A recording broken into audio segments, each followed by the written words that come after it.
With a keen mind and an unbounded heart, his presence alone gives you a taste of what the natural state of the mind can experience in terms of love and joy and freedom. Sadhguru says, joy is our nature, misery our own making. Sadhguru?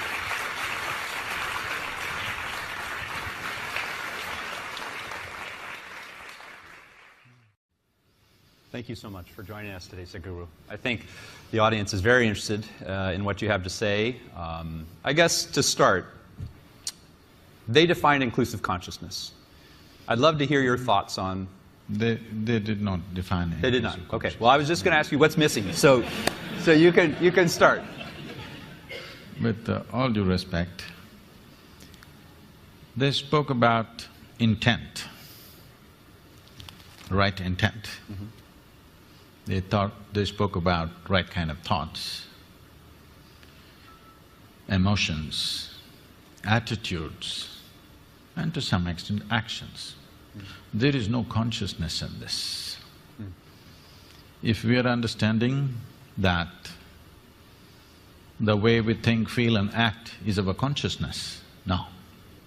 It is like we're mistaking a plant, we're mistaking the flower for the soil. We're mistaking expressions for the source. This is something that's happening everywhere, not just here. People think by changing attitudes, their consciousness will change. No. By changing attitudes, certain actions will change. Yes, positive, beneficial, but it is not truly transformative. Change will happen, transformation will not happen. If I have to define a distinction between change and transformation, change means the residue of the past will still remain.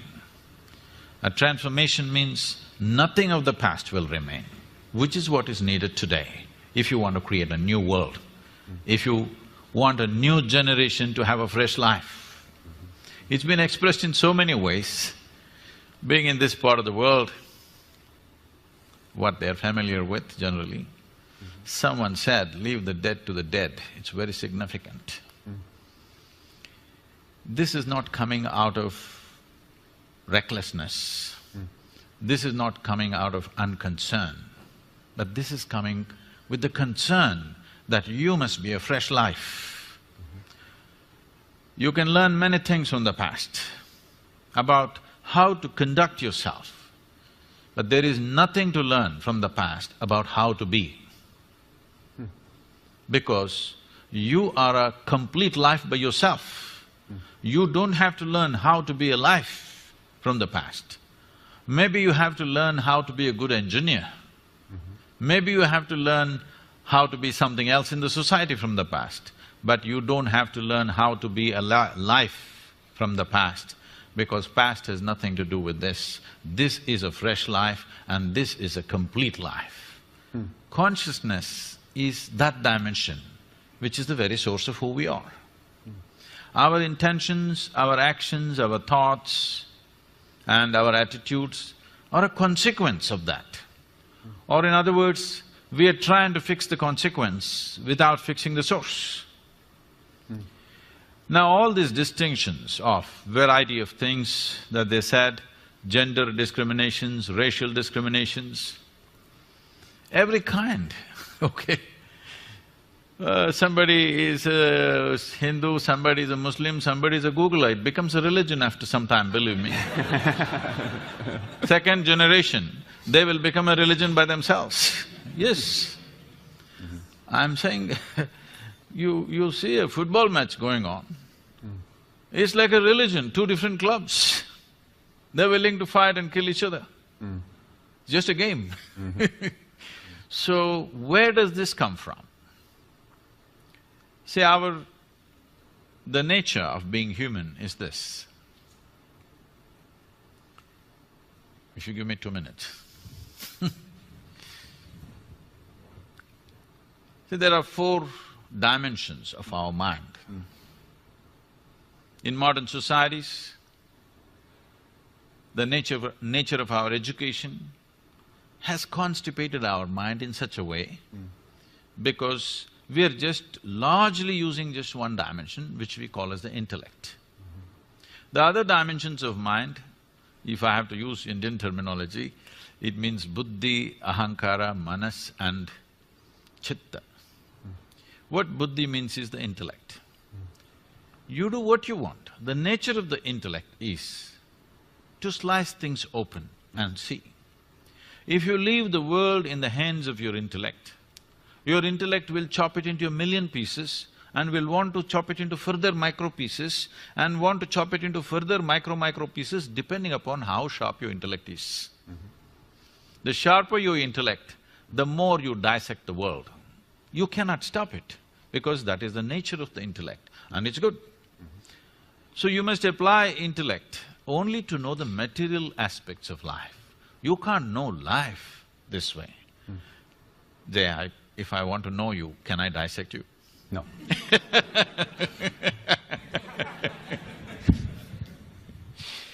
So, but if I want to know, if a doctor wants to know some aspect of you materially, what's wrong with you, he will take a biopsy and in a way, he opens it up and looks at it.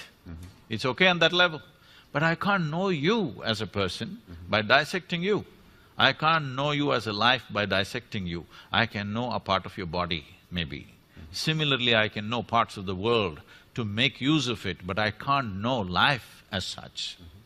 So intellect has been over-eulogized. In the last 150 years, this is a European impact on the rest of the world, where we think our thought is supreme.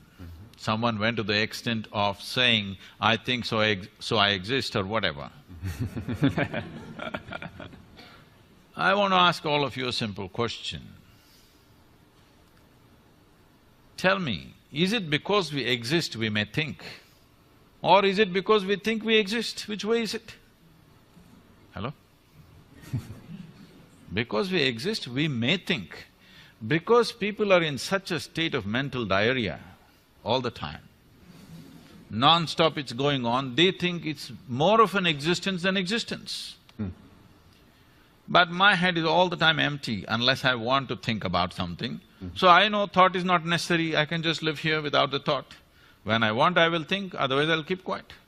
Just like my hand, if I want, I use it, otherwise I keep it here. Similarly, you must be able to do this with your mind. Just because you lost control over your mind and you think it's everything because it's entering into every aspect of your life where it has no business. Thought has been over-eulogized by people. And the very nature of the thought is such that if you think, it must be logical. It cannot be any other way. Well, what somebody is thinking may look illogical to you, but they have found their own logic.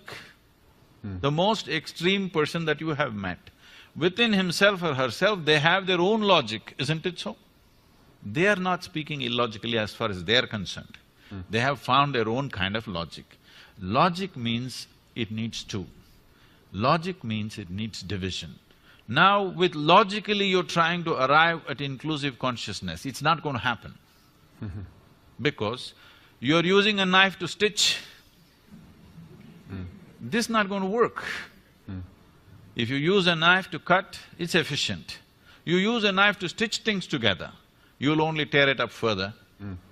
So my thought and your thought, I'm telling you, whatever great meetings you have, conference, I've been to every kind of peace conference on the planet.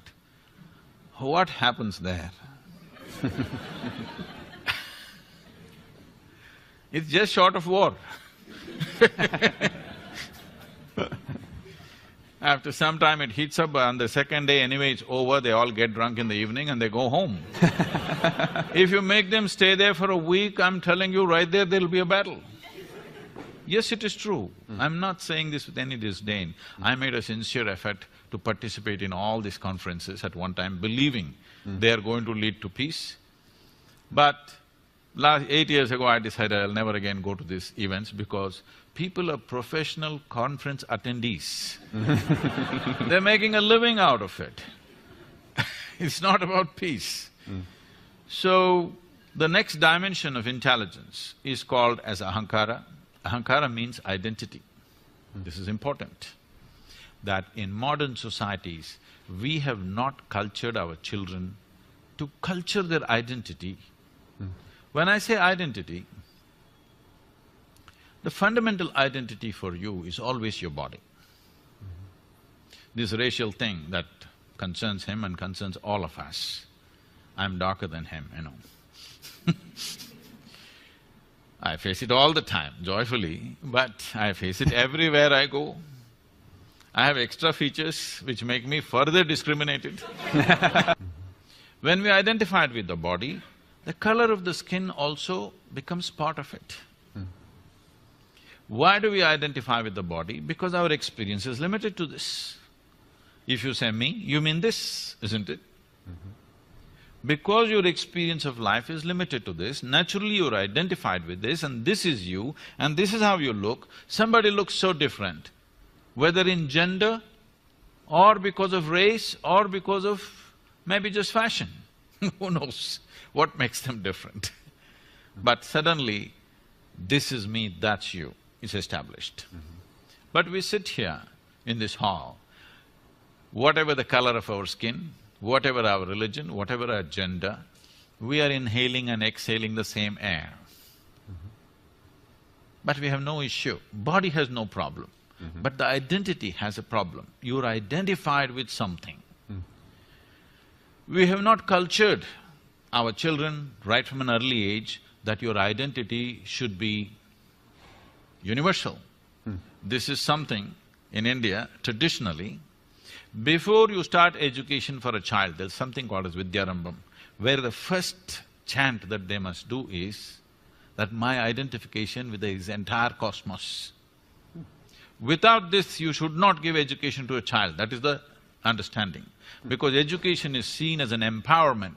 You should not empower a person who has limited identifications. Because it doesn't matter whether it's of individual nature or of family or of community or race, religion, nation, it doesn't matter. Once you have limited identity, you will cause disharmony, you will cause cruel things, thinking you're doing the right thing. I know the debate, the source of… the debate always goes to ISIS and things like this. I want you to understand this. These people, looking at their actions, you may be sitting here, I know I'm getting into a minefield. Sitting here, all of us think these are horrible people. But you must understand this, they believe they are doing the greatest thing that a human being can do. They're working for God. There can be no better employer. Not Google, God. Who you've never prayed to. Huh? That's my problem. But I'm saying, you should have seen this, you know, I'm sure you guys can Google anything. You must see, there is a press meet that the Afghan Taliban is conducting with the international media just before United States invaded Afghanistan. All these young guys with long beards and big turbans, they're all sitting like this.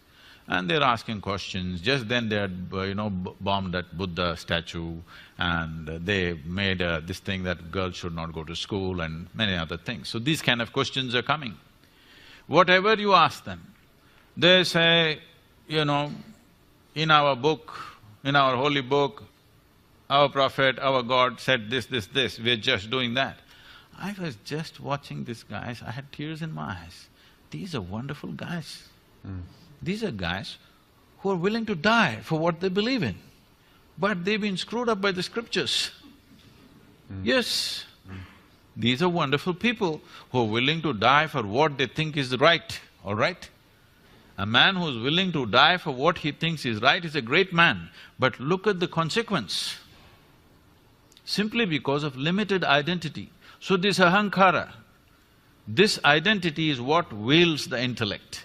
If you hold the right identity, from an early age, if it's brought into us that your identity is with the entire cosmos, because nothing happens here without everything's involvement in you. We are sitting on this round planet which is spinning and moving at a great speed in the middle of nowhere. You don't know where it begins, where it ends, this thing. And look at us sitting here and talking. How many forces in the existence are keeping you and me in place on this chair? So there is no way we can exist without the involvement of all this. But talking about this intellectually is not going to help, because if you try to understand intellectually, you're using a knife, further you will divide. So there is another dimension of intelligence within you which can make you come to an experience of this. The next dimension of intelligence is called as manas. Manas means it's a huge silo of memory. There are 8 types of memory in this. I'll just name them, I'll not go into this. These 8 types of memory are referred to as elemental memory, atomic memory, evolutionary memory, karmic memory, sensory memory, and in the karmic memory there are 2 types. One is called sanchita and prarabdha. There is a bank of memory which determines the very shape and size of your body. There's another one which is right now in play. So 2 dimensions of karmic memory. Inarticulate memory, that there is memory but you can never articulate, but it's finding expression. When you see a chair, you know this is where you should sit, not there. You didn't think about it because there is a memory in you that this is where you must sit. When you see a glass, you know this is how you must hold. This is not simple. Without this knowledge, you cannot do this. There is an enormous memory which allows you to do almost everything automatically, because an inarticulate memory is constantly in action. And there is articulate memory which is very minuscule part of your memory. The next dimension of intelligence is most important. This is called as chitta. This is an intelligence without an iota of memory in it, unsullied by memory. See, memory means a boundary. You guys are always dealing with information. Today you're in technology. I think memory does not mean what's here, memory means all over the place. Memory is a boundary. What I know is always a boundary. What I do not know is a limitless possibility, isn't it? We have misunderstood the power of ignorance. Our knowledge is always bound within boundaries. Our ignorance is boundless. So always in the yogic system, we identified with our ignorance, never with our knowledge.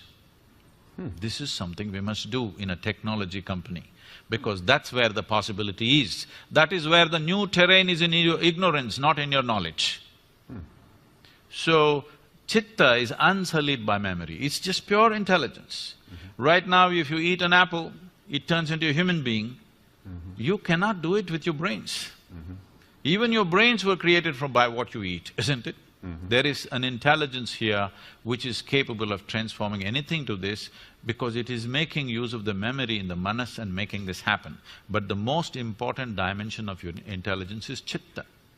In today's education systems, in today's social conditions, there is no effort to dip into deeper dimensions of our intelligence. We're just too enamored with our own intellect and now using this knife to stitch everything. Well, you should know that even at Google, when we interview people, we have something called GCA that we look for, which is general cognitive ability. I suppose that would fall into that intellect dimension.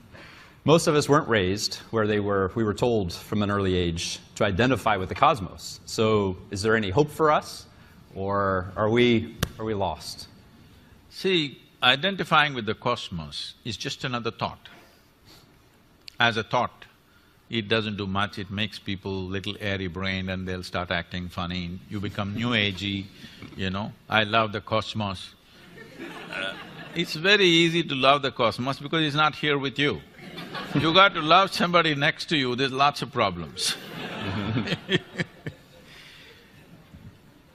See, this wanting to set up boundaries, the instinct of wanting to set up boundaries is so deep. You see a dog peeing all over the place, not because he has some urinary problem. He's building a kingdom, you know? It's a pea kingdom, but it's a kingdom, all right? He's building a kingdom. Every human being also doing the same thing, because there are 2 dimensions of your intelligence. One is designed to create self-preservation. One aspect of your intelligence is designed for self-preservation, which is your intellect. The chitta, that dimension of the intelligence is designed to make you expand. Once you have come as a human being, this is your issue fundamentally. Whoever you are, whatever you are right now in your life, you want to be something more. If that something more happens, you want to be something more. If that something more happens, you want to be something more. I'm sure you guys want to set up Google Maps for Mars. Yes, if that happens for the entire universe, if it's possible. Because this is the nature of being human. There is one dimension which always wants to expand, another dimension which always wants to build walls. You build a wall, you feel safe. After 2 days, you understand the walls of self-preservation are also the walls of self-imprisonment. You want to break it? You break it and you put a new wall there and you think this is great, this is freedom. After some time you feel that's not it and you want to expand it.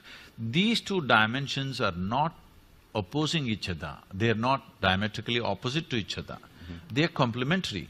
There is only one thing about you which needs preservation, that's your physicality. This body must be preserved, because if you break it, you can't fix it. Everything else in you right now, suppose I take out all your thoughts, all your emotions, all your ideas, all your philosophies, all your belief systems and thrash them right here, break them into pieces. You can come up with fresh thoughts, fresh emotions, fresh belief systems, fresh philosophies, just like that. So all those must be every day put into the… what do you call them? The shredder. You must have a pulverizer, because shredder means they'll go again, pick it up and fix it.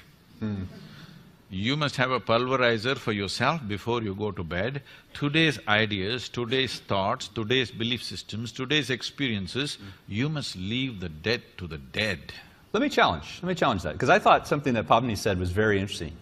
And she said almost the wound becomes the healer, or sometimes you hear the wounded become the healer. So you can take some of that. Can't you not transform some of those things that have been difficult and use that energy, use your intellect to do something for good?